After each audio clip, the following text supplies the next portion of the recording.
Hey there, it's Susan Pierce Thompson, and welcome to the weekly vlog. So, I have to confess something. I am so addicted to quantities. I have said this before, I am a quantities girl. So, the four bright lines are sugar, flour, meals, and quantities. And I'm grateful to say that I have tremendous freedom right now around sugar and flour. I just don't want it. I don't think about it. I've been exposed to a lot of it recently with kids and parties and, and it's not a problem. But quantities, especially of the foods that I eat, bright line foods, and especially if I'm eating out, they are still so problematic for me. And I want to tell you what happened to me recently over the last 2 or 3 weeks, because it all came to a head a couple of weeks ago and I made some major shifts in my program. So, basically, I've been bright or claiming to be bright for 2 years and 8 months. That's the last time I binged. The last time I ate sugar and flour was, I guess, September 14th, 2019. Was the day before that was the last time I ate sugar and flour and binged. And I have been sugar-free, flour-free, weighing and measuring immaculately at home, and not eating anything outside of meal times immaculately, never popping a piece of, red pepper into my mouth off the cutting board, no bites, licks, tastes. All that's been great. But when I go out to eat, my quantities have not been great. And I don't know why I kind of didn't count that as a break in the bright lines, to be honest. I wasn't being honest. And I see that now looking back, but there was just sort of a fuzzy headed, oh, well, this is what I do. And, it doesn't escalate, so it's okay. But there were times when I was eating clearly, obviously, way more than my bright line portion of food. And I can't even claim that I was doing a one plate rule, because oftentimes it wouldn't be one plate. It would be multiple courses, or, I'll have a soup and then a salad and then an entree. And what am I counting that soup as? Especially just really not bright behavior, not honest behavior. So I was doing that. And then maybe a month ago, I had a bright meal.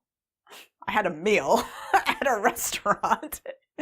And afterwards, I was like, I don't know if that was bright. That just felt, but it was kind of what I always had been doing in restaurants. So I was like, well, but it was as if the veils were pulled away from my eyes just a little bit. And I saw wait a second, why am I calling that bright? But at the time, I had a lot of angst about it. I talked about it with some people in Brightline Eating, got some validation of that's a bright day, whatever. Just played it off. I don't know, and then I did it again a couple weeks later. And this time my psyche went nuts. It was like my parts had an all-out revolution. And I had this part, the snarky know-it-all teenager in the back of the classroom part that had his arms folded. It was definitely a male part. He had his arms folded and he was looking at me and he was like, "You're so full of it. You are such a hypocrite. You are so full of it. That's not a bright meal." And it was sort of that sense of go watch the boot camp videos again. That's not how you teach people to eat in restaurants. I promise you it's not. And so my psyche was going crazy. And I made some phone calls about it. I processed it and it didn't stop. It was the cognitive dissonance suddenly was very, very loud. And right then I had to fly to England for that conference on food addiction, the first international conference on food addiction, which was so cool. So I'm on a plane to London and I'm not sure that I'm bright. I haven't eaten any sugar or flour, but I'm thinking about my behavior in restaurants. So I journal about it and I start to catalog what I've been doing in restaurants for a couple years. And I started to write about some specific restaurant meals that still stood out to me as like not very bright. And I really looked at it. And then what happened was I was on this plane to London and I started to have an overpowering urge to eat sugar and flour. I have not had that. I have been free from that obsession for these 2 years and 8 months. And I had an overpowering obsession and I started to journal about that. And it freaked me out because I don't want to go back there. And the part of me that wanted to pick up the sugar and flour was not a typical food indulger part that was just, you would think at that point, there would be a part saying, well, if you've broken your bright lines, just go ahead and eat sugar and flour. That was not what it was saying. The part was saying, you need to go back to day one. And if you don't, I'm going to go ahead and take a bite of that sugar and flour just to make sure you go back to day one. And then I had another part saying, we don't want to put sugar and flour in this system because we have been so free from those cravings and we do not want to wake up that monster. Like that physiological craving is not something we want to be grappling with. But the obsession was really, really strong. So I started to journal and I was writing and writing and writing. And finally I was like, well, what if I really do just go back to day one? And I did the math on like when that restaurant meal was. I was like, actually, this would be day 3. I've been bright since then. And I said, well, what if I'm on day 3? And for the moment, the obsession to eat sugar and flour subsided. Like the part of me that wanted to eat sugar and flour was mollified, was calmed down by the thought of me going back to day 1. So, I was leading a Gideon Games team. No one had broken in that team the whole time. We were on like week 3 or something like that. And I couldn't lead the team anymore if I go back to day 1. So consequences, like serious downstream consequences of going back to day 1. By the way, that is something that I'm going to talk to our customer journey team about is the going, if a team leader on the Gideon Games has a break, is it necessary that they stop leading their Gideon Games team? I don't know. I want to just talk to everybody about that. Like, is that serving people?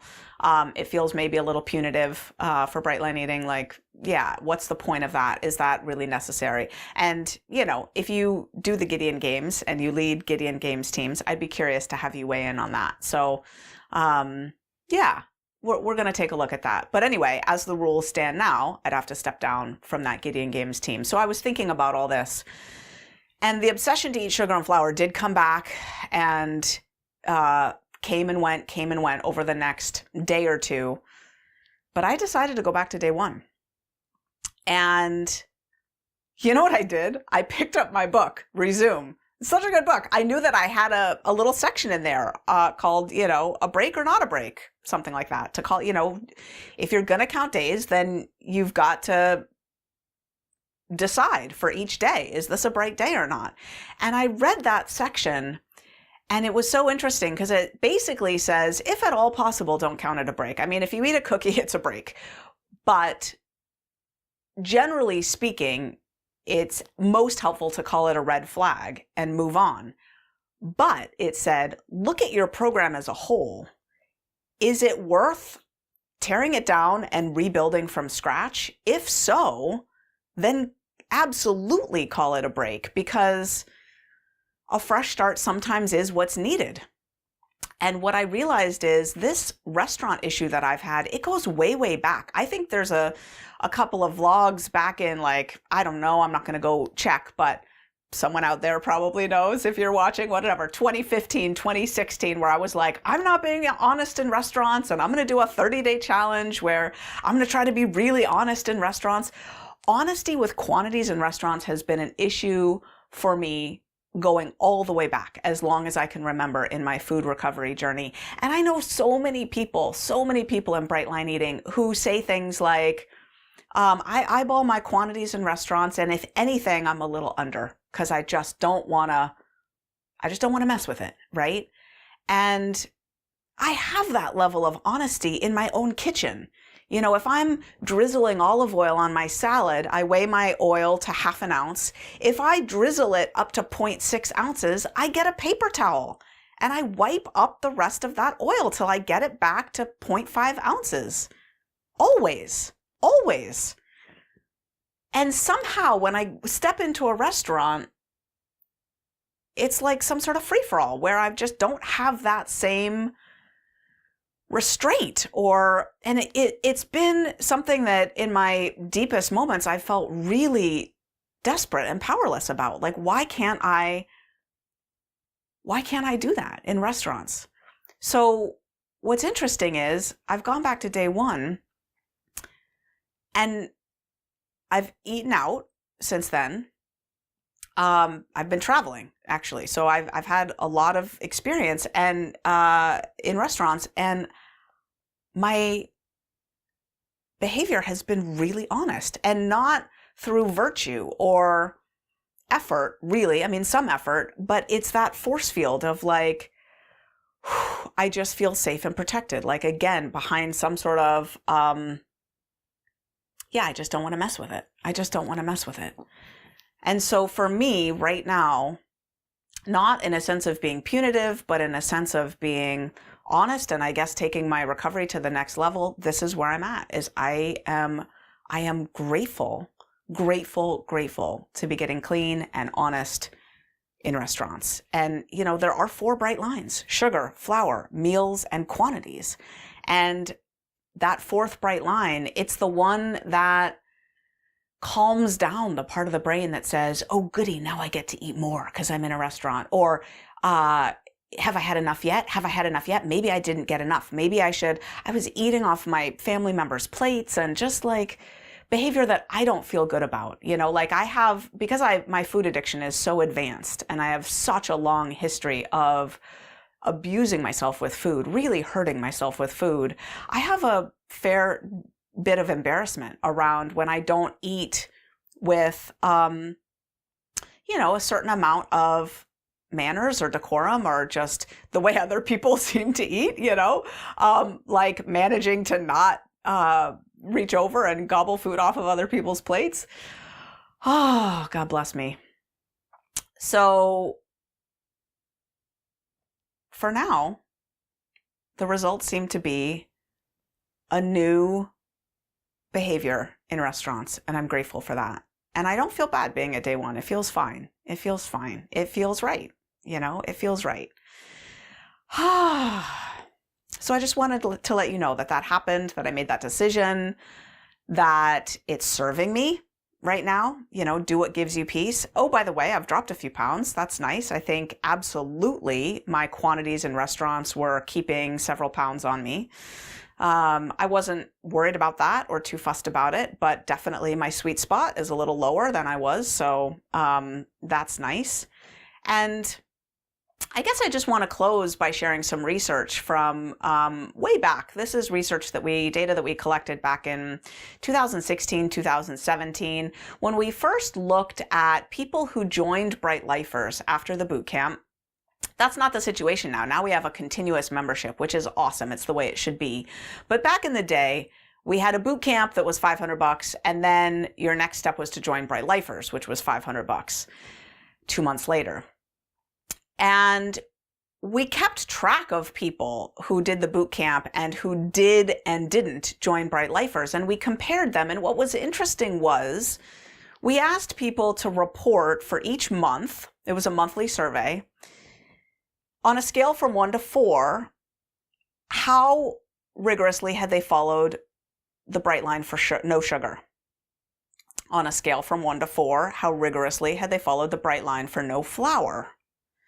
And a separate scale, 1 to 4, for meals, and a separate scale for quantities. So if someone had judged themselves to have been immaculately perfect in all 4 bright lines all month long, they would get 16 points, right? A 4 for each of the 4 bright lines. 4 times 4, 16.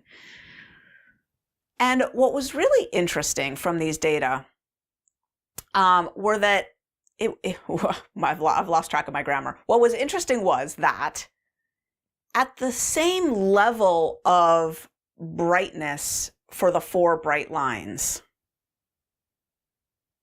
People who weren't in bright lifers anymore were weighing more, were like either regaining weight or not maintaining their weight loss as well, even though they were gauging themselves, ranking themselves, rating themselves as being, let's say 12 out of 16 for the 4 bright lines with the same configuration of sugar, flour, meals, and quantities. Let's say 4 for sugar, 4 for flour. They're not eating sugar and flour, but they're giving themselves, a 2 for meals and a 2 for quantities. Okay, so at that same ranking, someone who was in bright lifers was maintaining their weight loss better than someone who was not in bright lifers, which speaks to this issue of honesty, this issue of, am I being straight up with myself about what I'm doing, about how I'm actually living bright line eating, what I'm actually doing, nuts and bolts with my food.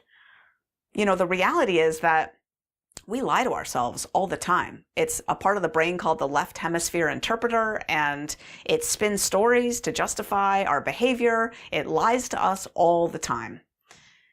Research shows that smarter kids lie more than less smart kids. It's a thing. Lying is such a thing, right? If you ask psychologists, do people lie? It's like, oh yeah, people lie all the time to themselves and others, right? And so for me, it's just so important as I face up to my addiction to quantities, to just quantities of food in restaurants. I mean, thank God for my digital food scale and my honesty around my use of my digital food scale at home. Whew. But facing up to that dishonesty, it's what I know for myself is, because food is my keystone habit, the one that needs to be in place for the rest of my life to be going well. Food is my keystone habit. So honesty with my food trickles out to honesty in every area of my life. Honesty with myself, first and foremost. Whew. So I am addicted to quantities. I am grateful to be honest about that today. Grateful to be back at day 1. That's the weekly vlog. I'll see you next week.